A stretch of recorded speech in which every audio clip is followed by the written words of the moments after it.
Soy zapatista del estado de Morelos, porque proclamo el plan de Ayala y de San Luis. Si no le cumplen lo que al pueblo le ofrecieron, sobre las armas lo hemos de hacer cumplir. Muy buenas tardes tengan todos nuestros seguidores, miradores, oidores, bebedores, masticadores, y alguien dijo que no se malutiliza el término regurgitar porque es incorrecto.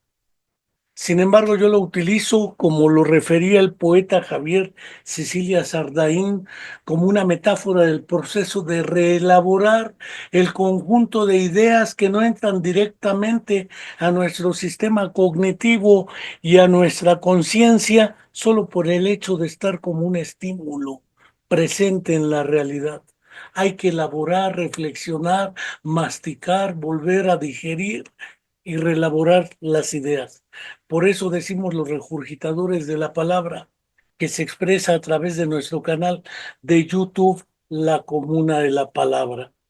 Nuevamente, como cada semana hacemos, tenemos hoy un programa, un monólogo dedicado a tratar de afrontar el conjunto de mentiras que los revisionistas de la historia, sean de los Estados Unidos de Norteamérica, le hace EUA, aunque ellos se dicen los americanos, como si los demás no fuésemos americanos. Algunos les dicen los norteamericanos, como si nosotros no fuésemos norteamericanos, pero cada quien se subordina ideológicamente a las trampas que se nos tienden. Y esas tergiversaciones de la historia, a propósito de la derrota del nazifascismo por el Ejército Rojo y la ex Unión Soviética, nos parece imprescindible dedicar en esta época una reflexión con el propósito de aclarar este objeto de análisis. Por eso es que hemos invitado a esta exposición con este cartel que hubimos diseñado para poder plantear un conjunto de ideas que nos parecen imprescindibles en esta hora. Estamos compartiendo evidentemente en pantalla la imagen de la Comuna de la Palabra y el Centro de Estudios e Investigación en Neuropsicología del Desarrollo, invitando al monólogo contra las tergiversaciones revisionistas de la historia, perdón. Es el vicio psicológico, 2 puntos, además inconsciente, no consciente, no porque haya el inconsciente que lo gobierna uno. La verdad histórica. A propósito de la derrota del nazifascismo por el Ejército Rojo y la ex-URSS. Quiero señalar también que en el cartel aparece al fondo la imagen de un soldado soviético, evidentemente, de un comando batallón que está colocando la bandera de la ex-URSS en el Reichstag en Berlín. También se ha tratado de revisar si efectivamente el soldado en cuestión tenía 2 relojes, porque se dedicaron a saquear, según algunas versiones, uno en la mano derecha y otro en la mano izquierda. Pero dicen que los fotógrafos y diseñadores de la ex-URSS quitaron el reloj de esa mano, y 2, que parece ser que también esa no fue en el momento de la entrada, sino fue un montaje para favorecer al ex-URSS. En la actualidad, creo que poco importa si es un montaje o no, poco importa. Lo que es evidente que quien liberó Auschwitz, quien entró a Berlín y quien derrotó desde Stalingrado hasta prácticamente Berlín a los ejércitos nazis, y ante quien se rindieron incondicionalmente. Paulus, precisamente, fue ante el comandante Zhukov del Ejército Rojo.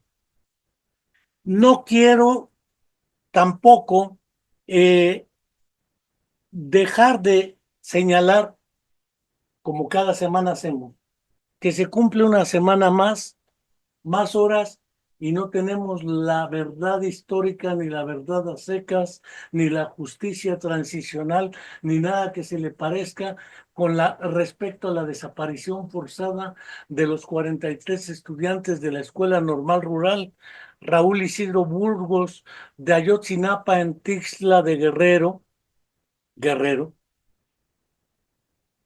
Tixla de Guerrero por el general que era de la región más negra de Guerrero, Vicente Guerrero, y de ahí el nombre del estado. No se tiene nada claro aún. Ya han fallecido varios padres de familia de los 43 y no se ha cumplido con la promesa que el entonces candidato a la presidencia Andrés Manuel López Obrador hizo ante el pueblo de México. La actual presidenta tiene dicha deuda histórica y hasta ahora no tenemos ni la verdad a secas ni la justicia. No quiero tampoco dejar de enviar el fraterno saludo que semanalmente mandamos desde hace años a nuestra querida amiga Angélica Rodríguez Monroy, una de las madres buscadoras, que no es precisamente de las que tratan de tergiversar la historia para dañar a la 4T, según dijeron. Las madres buscadoras no son las responsables de la muerte de sus hijos o desaparición forzada o secuestro o levantón, porque la gente no desaparece. Ese concepto es ambiguo y confuso. Por ello es que mandamos a Angélica Rodríguez Monroy, porque nuestra alumna Viridiana Naid, desde hace más de 10 años desaparecida, seguimos esperándola porque viva la llevaron. Ahora sí, quiero comenzar otra vez compartiendo la pantalla. Espero que los duendes de la censura no encuentren un propietario intelectual y económico del fondo musical que quiero poner, porque es inevitable en esta hora. Y vamos a compartirlo un poco como fondo de esta exposición.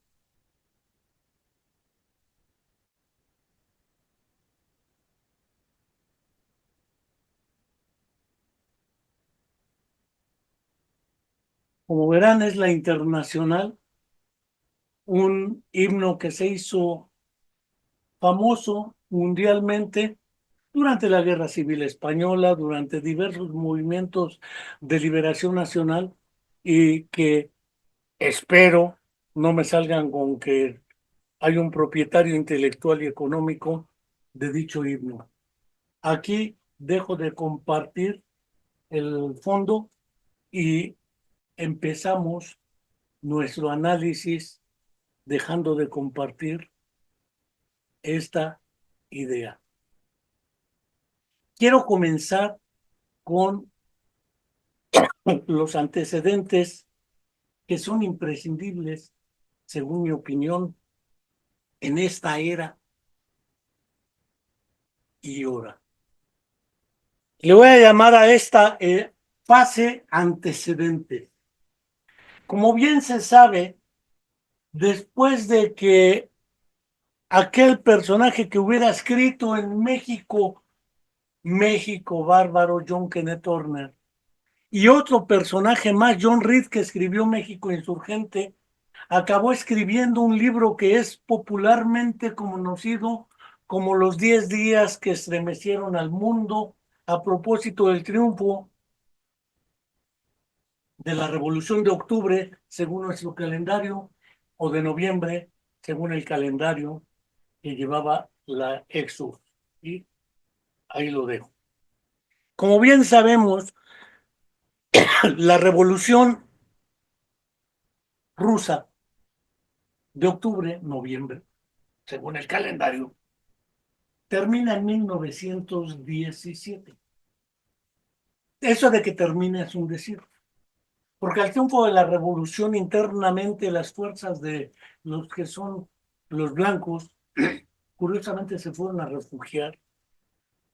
Por los blancos entiendo los contrarrevolucionarios, a Ucrania, que era parte de la Rusia zarista. Como también sabemos, en el año de 1914 dio comienzo la guerra imperialista conocida como la Primera Guerra Mundial, donde los grandes imperios, el imperio ruso, el imperio austrohúngaro, que implica Alemania, el imperio turco-otomano, entre otros, también estaba Hungría de por medio, formaron un frente tratando de distribuirse el mundo.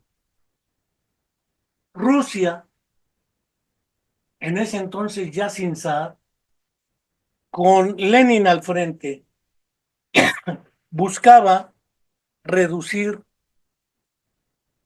su participación en lo que era originalmente el imperio ruso, porque Rusia dejó de ser imperio.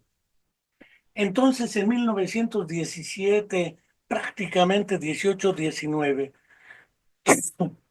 idearon firmar en una región de Rusia, Brest-Litovsk, un tratado que lleva ese nombre, el Tratado de Brest-Litovsk. Fue un tratado de paz firmado el 3 de marzo de 1918 en la ciudad bielorrusa de Brest-Litovsk. Tengamos presente que a Ucrania se habían ido los blancos, que eran los contrarrevolucionarios. Y hoy Rusia, Bielorrusia, Ucrania están en el negocio del conflicto presente. En ese entonces, Bielorrusia estaba bajo soberanía rusa, lo que es Brest actualmente.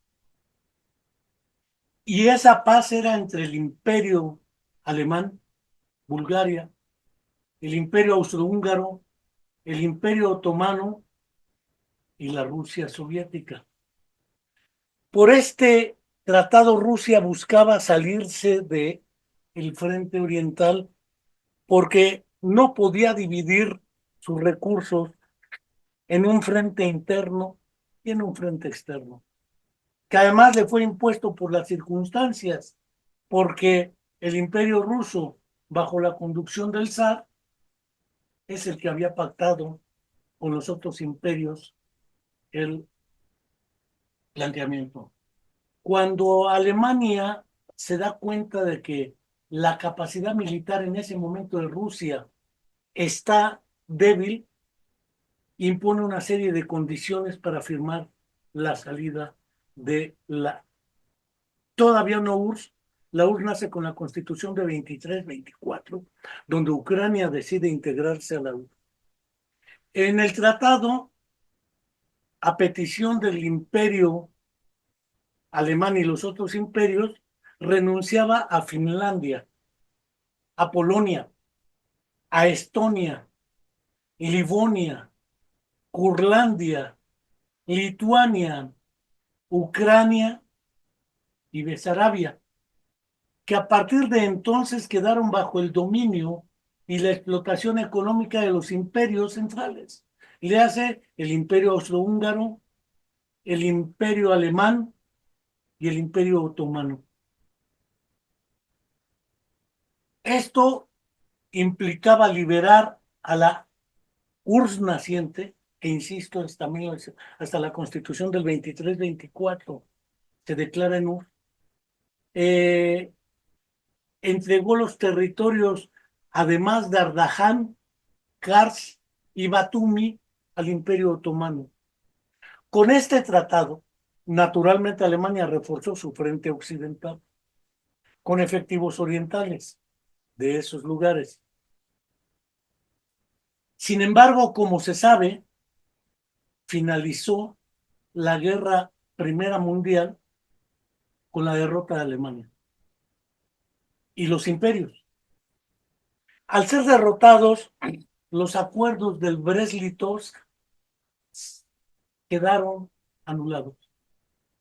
En consecuencia, la situación se torna todavía complicada porque tanto Estados Unidos como Reino Unido o Inglaterra ya habían bombardeado a la URSS naciente y la URSS trataba de consolidarse.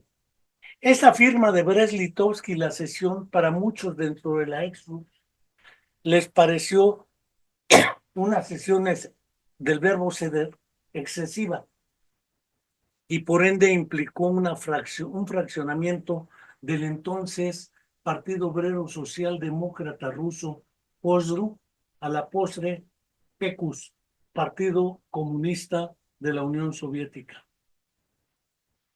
Hacia 1939, antes de iniciada la Segunda Guerra Mundial, la ex-URSS y Alemania, como es sabido, firmaron un tratado de no agresión entre Alemania y la URSS, de manera oficial, también conocido como Pacto Ribbentrop-Molotov o Pacto de no agresión nazi-soviético. Fue firmado entre la Alemania nazi y la Unión Soviética por los ministros de Asuntos Exteriores de ambos países, Joachim von Ribbentrop y Vyacheslav Molotov, respectivamente.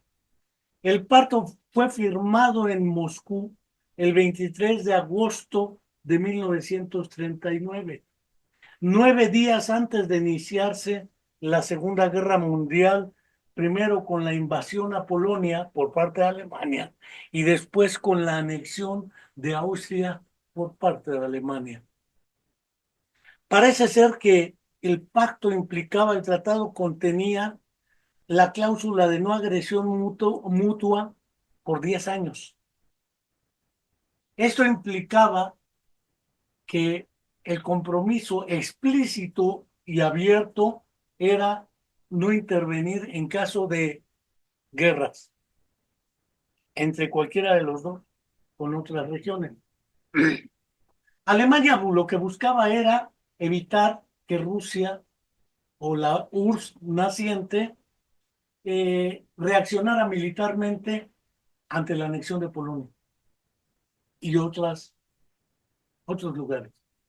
Mientras que la ex-URSS buscaba ir consolidando sus recursos militares y tecnológicos porque calculaban tanto Alemania de Hitler invadir Rusia posteriormente como la ex-URSS calculaba que Alemania lo atacaría. Era como un ganar tiempo. El tratado, como he dicho, contenía cláusulas de no agresión mutua, así como un compromiso para la solución pacífica de las controversias entre ambas naciones, mediante consultas mutuas. Esta cuestión no era la única, había un protocolo que se conoció como el protocolo secreto, solo para conocimiento de Stalin, Hitler y los firmantes, donde Alemania y la ex-URSS definían el reparto de la Europa oriental y central, fijando los límites de la influencia alemana y soviética mediante mutuo acuerdo, determinando que ambos fijaban pactos para no interferir en sus zonas de influencia mientras reconocían los intereses uno del otro. Así, por ejemplo, el pacto establecía que Polonia quedaría como zona de influencia que se repartirían entre ambos estados mediante un común acuerdo que tuviese en cuenta los intereses mutuos, mientras que la Unión Soviética lograba que Alemania reconociera a Finlandia, Estonia, Letonia y Besarabia como zonas de interés, y más tarde también Lituania, aunque a cambio la Unión Soviética se comprometía a respetar los intereses especiales de Alemania sobre la ciudad de Vilna. El pacto permitió naturalmente la invasión de Polonia, sin oposición soviética, lo que desencadenó el inicio de la Segunda Guerra Mundial en 1939. El tratado fue pactado por 10 años, pero la guerra entre Alemania y la Unión Soviética, marcada por lo que los nazis denominaron Operación Barbarroja, 2 años después de la firma, en 1941, Alemania invade Rusia y calculaba en menos de 6 meses estar desfilando por Moscú. Como registra la historia, los soldados nazis derrotados desfilaron en Moscú como una muestra de su derrota. La consecuencia de la invasión de Polonia por Alemania en septiembre de 1939. No solo la ex-URSS rechazó condenar la actuación, sino que lanzó su propia invasión contra Polonia 16 días después. Alemania también guardó silencio con respecto a Finlandia durante la Guerra de Invierno. En 1940, la ex Unión Soviética se anexó Estonia, Lituania y Letonia, justo después del triunfo alemán en la Batalla de Francia. Como sabemos, Francia fue derrotada e invadida en menos de un mes. Así que la resistencia francesa no fue suficiente para afrontar esta invasión. Así, entonces, esto permitió a Alemania calcular que podía ganarle a Rusia, a la ex-URSS, y a su vez a la URSS poder ir estructurando una defensa. Después de la victoria del Wehrmacht en la batalla de Francia en junio de 1940 y ya con la guerra mundial avanzada, las relaciones se volvieron entre Alemania y la ex-URSS cada vez más tensas, aun cuando mantuvieron un importante intercambio durante muchos meses. Hitler consideraba el pacto germano-soviético un asunto táctico, pues no había renunciado a la idea de expandir el territorio alemán hacia el este, aniquilar al comunismo, que ellos llamaban judeo-comunismo, y ordenaron la Operación Barbarroja. Como bien sabemos, esta historia de los antecedentes es fundamental, porque este pacto mutuo de no agresión público, más las cláusulas secretas o no públicas de cómo quedaría Europa del Este y Central, no occidental, tanto Hitler como Stalin tenían diferentes objetivos. Luego entonces parece ser que el acuerdo Vyacheslav-Molotov-Ribbentrop-Joachim fue un acuerdo táctico de ambos estados para ganar tiempo. Como sabemos, Europa Occidental fue prácticamente tomada de una manera espectacular por los ejércitos nazis. El problema se empezó a complicar y a hacerse mayúsculo cuando decidieron invadir a la URSS. Como se sabe perfectamente, esta invasión le implicó a la URSS poco más de 25 millones de vidas en la guerra, que sumadas las de Europa Occidental y Estados Unidos son inconmensurables entre sí, incluyendo los 6 o 7 millones de judíos, que no son justificables, o que no vayan a decir que es antisemita la postura, no lo es. Fueron entre 6 y 7 millones de judíos y fueron 27 millones de soviéticos. Debo decir que casi el 80% de las batallas desde Stalingrado hasta la toma de Berlín fueron ejecutadas por el Ejército Rojo. Debo decir, como se sabe, que la liberación del campo de concentración de Auschwitz fue ejecutada por el Ejército Rojo. Debo decir que también la entrada hasta Berlín y la derrota del ejército nazi con las firmas de dimisión y de admisión de la derrota fueron ante un general soviético. Es decir, no cabe duda que al margen de las revisiones fotográficas de la bandera en el Reichstag, de la Exur, fue realizada por el Ejército Rojo y que las armas del Ejército Rojo no provenían todas de Estados Unidos. Ahora que el presidente de los Estados Unidos, Donald Trump, se atasca la boca diciendo que cuando mucho la ex-URSS ayudó a Estados Unidos a ganar, porque quien ganó la guerra fueron los aliados.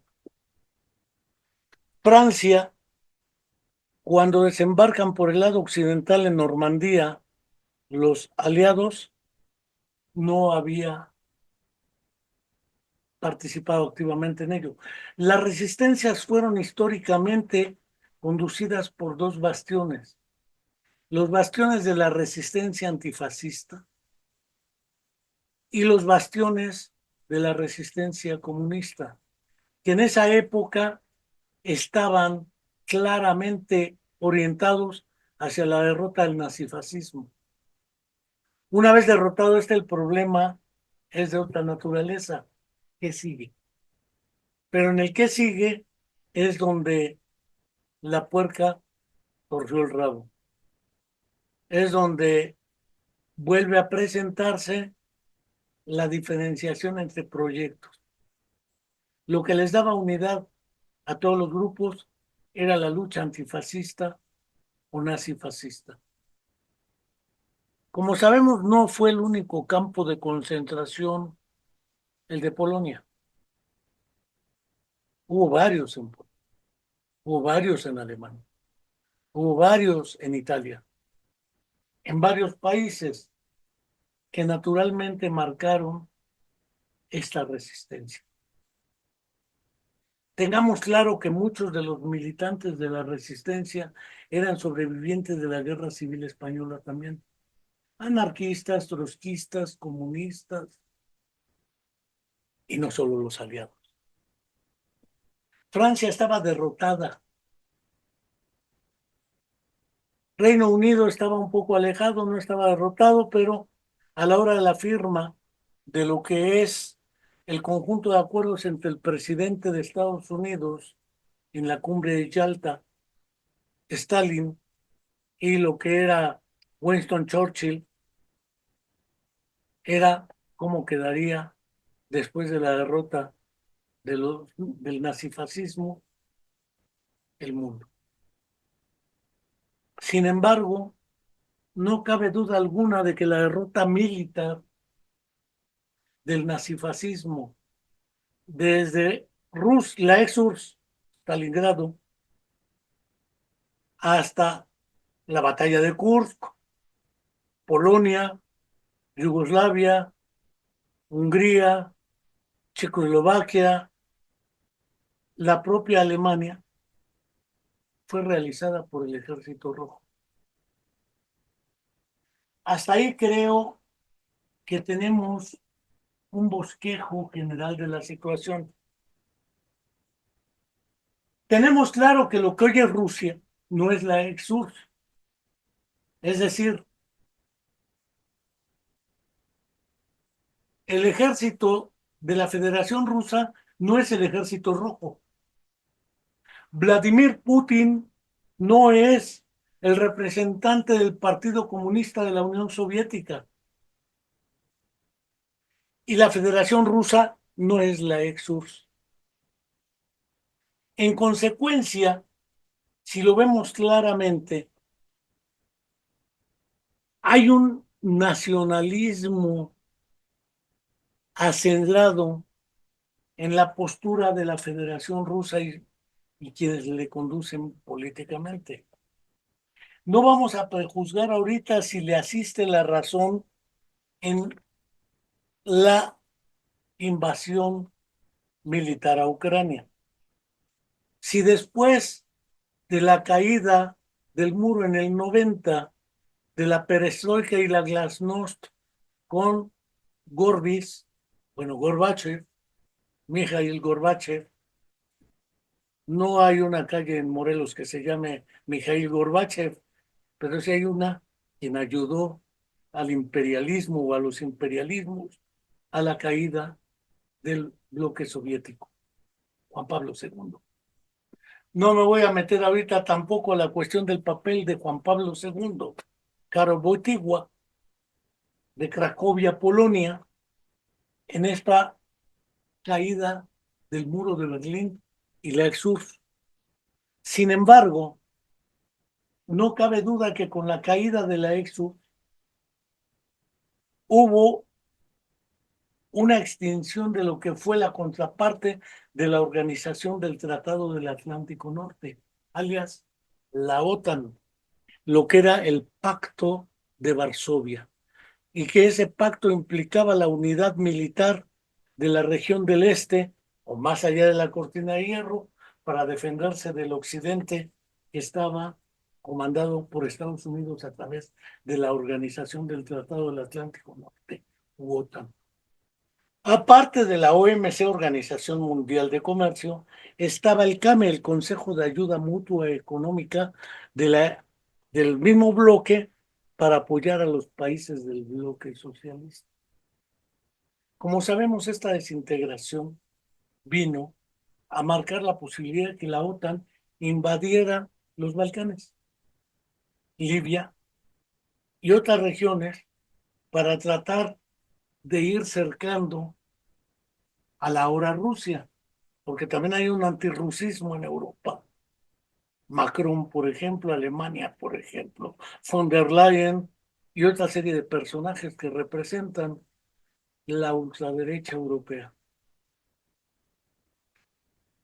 Naturalmente que bajo estas circunstancias, la derrota del nazifascismo durante la Segunda Guerra Mundial, no cabe duda que fue obra de dos frentes, los frentes internos de la resistencia, de los cuales nadie habla, porque esos frentes internos de la resistencia estuvieron liderados por anarquistas, comunistas, socialistas, trotskistas y otros istas.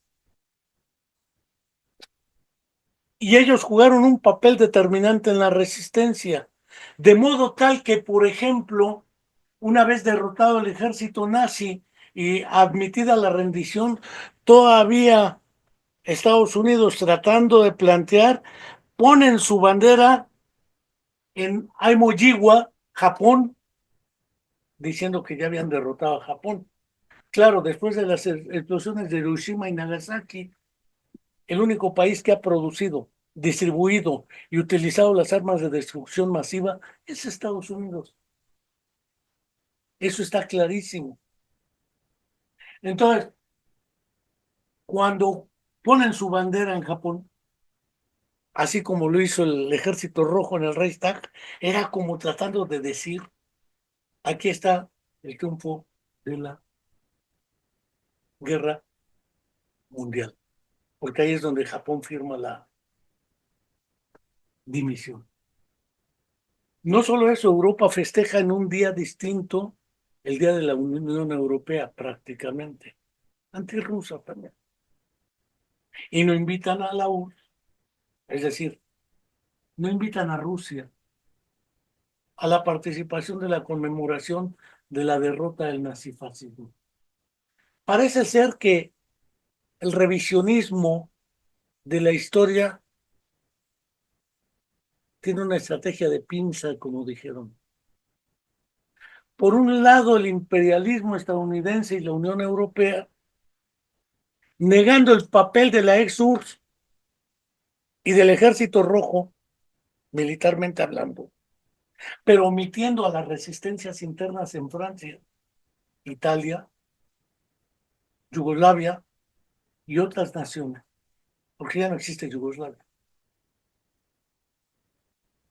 Esa resistencia estaba dada no solo por los judíos, estaba, y ya claro, judíos dentro de los cuales había comunistas. También había intelectuales muy importantes, por señalar uno, Freud, Albert Einstein. Tuvieron que salir de Europa. Podemos hablar de Bruno Bettelheim. Curiosamente no salió Hans Asperger de Austria. Eso ha llevado a que digan que era nazi. Eso está un poco más complicado. Sin embargo, sí me parece fundamental dejar en claro que lo que hoy es la Federación Rusa, Putin y el ejército ruso no son el ejército rojo ni la Axis. En consecuencia, ambos tratan de utilizar uno con fines nacionalistas concretos, el planteamiento, y el otro con fines de expansión imperial. Hay diferencias entre ambos frentes, lo voy a llamar el frente occidental y el frente oriental, que así eran llamados los frentes en las dos guerras. Pero parece ser que la temporada de ahora, Rusia enfrenta no solo a Zelensky, Ucrania y unos grupos neonazis, sino todas las armas que le lleguen a Ucrania de Europa, Estados Unidos y otras naciones integrantes de la OTAN. La Federación Rusa, claro que enfrenta con una estrategia nacionalista, que no comunista ni socialista, ni la lógica que llevaba la ex-URSS o el Ejército Rojo, un frente muy amplio para atender. Pero no nos confundamos con que la Rusia de ahora es la ex-URSS de la derrota del nazifascismo y que el ejército ruso no es el ejército rojo. Tengamos claro que el acuerdo de Brest-Litovsk fue firmado, entre otros, por León Trotsky. A Trotsky y a Lenin les pegaron muy duro por haber cedido mucho con Alemania. A toro pasado podemos considerar que efectivamente las circunstancias no estaban para tenerlos. Y en 1939 todavía no estaba consolidada una Rusia, ni siquiera en 1941 cuando fue invadida para afrontar militarmente. Algunos tratando de defenestrar y de disminuir el impacto y el valor de esta resistencia del Ejército Rojo, dicen, es que fue el invierno, nazis mensos.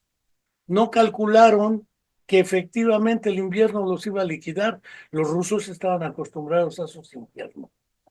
Parece ser que todo el mundo trata de confundir y revisar la historia. Pero no olvidemos que efectivamente el Ejército Rojo y la ex-URSS derrotaron al ejército nazi en los frentes de batalla. Pero la resistencia también era fundamental. Y la resistencia ha sido poco considerada en estos análisis. Recuerdo cuando empecé a leer las críticas que le hicieron, por ejemplo, en Praga a Karel Kosik, que es que por revisionista, que le hicieron a Adam Schaff en Polonia por revisionista, que le hicieron a Hans Magnus Enzensberger en Alemania por revisionista, al propio Andreas Papandreou en Grecia, a Mikis Theodorakis en Grecia, porque todos eran comunistas. Sí, porque los partidos comunistas eran los que internamente en la resistencia concitaban la unidad para enfrentar internamente al nazifascismo. Mientras el Ejército Rojo avanzaba, primero resistiendo la invasión o la que se llamó Operación Barbarroja, y luego derrotando a los ejércitos nazis hasta Berlín. Eso no está simbolizado en la colocación de la bandera del Ejército Rojo en el rectángulo, pero sí lo sintetiza. Creo que es importante, reitero, recuperar este fragmento de la historia para ubicarnos en el presente, porque ¿qué sentido tiene la historia si no es para comprender cosas de las que hoy pasan e ir haciendo lo que también planteaban en una placa por un filósofo español en Auschwitz en varias lenguas? Aquel que no conoce su historia está condenado. En realidad el término es aquel que no recuerda la historia, está condenado a repetirla. Filósofo español de apellido Santayana. Y la historia nos permite recuperar estos sucesos, pero para entender, reitero, que Rusia y Putin no son la URSS y que el ejército ruso no es el ejército rojo. Vámonos por partes, dijera Jack el Destripador. Hasta la próxima y muchas gracias. Seguimos reiterando la invitación a suscribirse a nuestro canal de YouTube, La Comuna de la Palabra, y a visitar nuestra página de internet que se intitula, como ustedes sabrán, Centro de Estudios en Neuropsicología del Desarrollo.com. Ahí pueden ustedes verlo así, https diagonal Centro de Estudios e Investigación.com. Y es como podremos efectivamente acceder a otras actividades que realizamos como Centro de Estudios en Neuropsicología del Desarrollo, y también a nuestro canal de YouTube, La Comuna de la Palabra, y Spotify, para acceder a los vídeos y podcasts que están como un repositorio gratuito y de acceso libre. Hasta la próxima.